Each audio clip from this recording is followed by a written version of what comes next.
Good evening. Tonight, I can report to the American people and to the world that the United States has conducted an operation that killed Osama bin Laden, the leader of al-Qaeda. It is May 2nd, 2011. Yesterday, May Day, May 1st, President Obama addressed the nation late Sunday evening to say that just hours before, Osama bin Laden had been killed in the middle of a major populated city in a palace compound.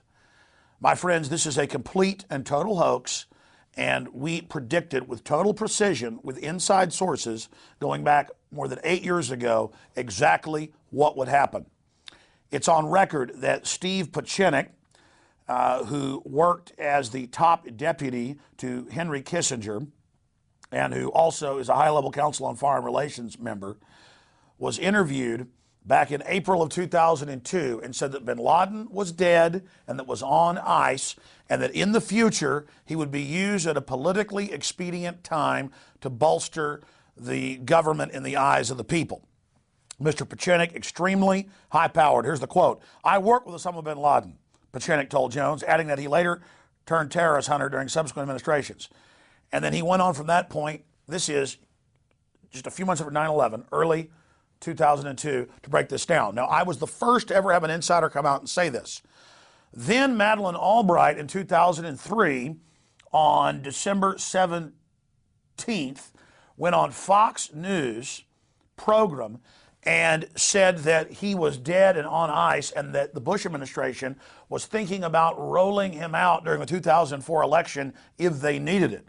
But then because of that coverage, the inside baseball was they didn't. Now, even before she went public, a year and a half after I first broke this news, I had a White House source here in Austin, Texas. You know, a lot of folks live here in Austin, but we're also in the Bush administration because they came from Texas.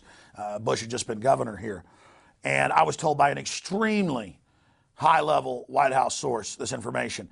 Separately, I then confirmed through another White House source here in Austin through a separate party.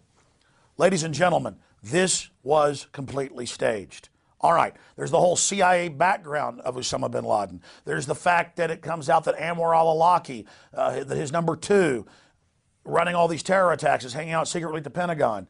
There's the government lying about WMDs and our destroyers being attacked to get us into Vietnam. You know this history of major hoaxes being run. But notice when all this came out, then I'll go through some anomalies. Just the tip of the iceberg.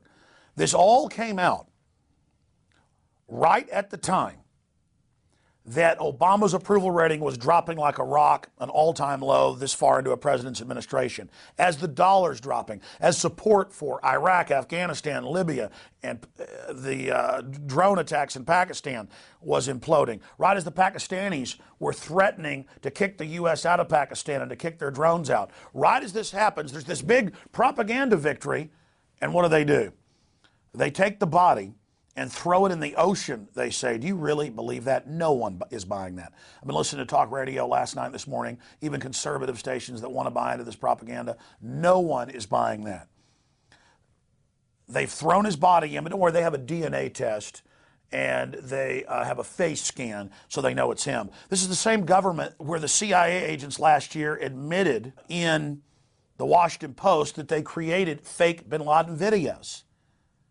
This is the same government that's constantly caught lying. But conveniently, his body is now out in the ocean somewhere, buried at sea. But it gets worse. Last night, as soon as this was announced, it was all over U.S. TV, British TV, European papers, fake photos. And as soon as I saw it, I sent text messages to Paul Watson and others and said, look into this. This is the same fake bin Laden dead photo that's photoshopped of him that we saw years ago. And so digging into this, we've learned they claim that they've killed him 9 separate times. But obviously this is the big presidential announcement. They claim that they've killed other al-Qaeda operatives over and over again. They're training you to accept this type of garbage. So we've got that information. That they've killed him 9 times. And finally, now we're being told Khalid Sheikh Mohammed, who's been tortured for many, many years and who confessed to bombing buildings that were built after he was incarcerated, he might as well confess to shooting Kennedy or killing Lincoln or crucifying Christ 2011 years ago. I mean, this is getting more and more insane. All the usual suspects, the Adam Gadon, the grandson of the former head of the ADL, the Zawahiri, all of them are running around saying, we're going to get you. And Khalid Sheikh Mohammed is saying from Guantanamo that if they kill bin Laden, nukes will go off.